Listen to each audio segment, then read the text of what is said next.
Tonight, state leaders want the death penalty for criminals who are convicted of sexually abusing children. This all comes as an investigation is underway now for a horrific sex trafficking ring in Bibb County. State Capitol reporter Ryan Hall has the story. Leaders say there is not a worse crime, taking the innocence of a child. That's why lawmakers are filing a bill expanding offenses that are punishable by the death penalty. This is the worst of offenses. Taking advantage and taking the innocence of children under the age of 12 is one of the worst things, if not the worst, someone can do.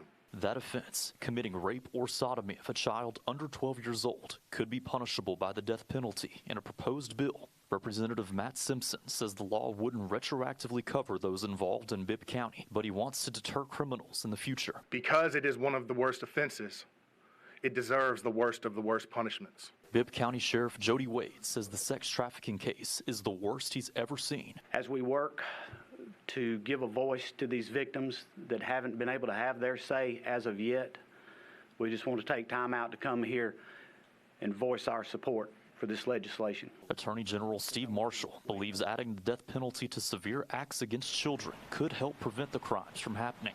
To be able to send a clear message about not only the intent of the legislature in protecting kids, but the public policy in our state is how we hold those who hurt our children accountable. Representative Kenyatta Hassel agrees sexual abuse is a horrific crime, but says the death penalty is too extreme. And, and the death penalty is also irreversible. So we can really execute the wrong person in some of these cases.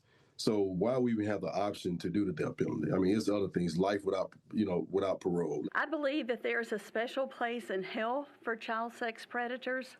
And when we pass this bill and when it is approved by the courts, there is also going to be a special place in Alabama for child sex predators, and that is on death row in home and prison.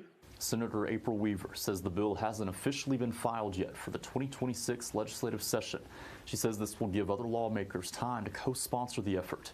In Montgomery, Ryan Hall, CBS 42 News.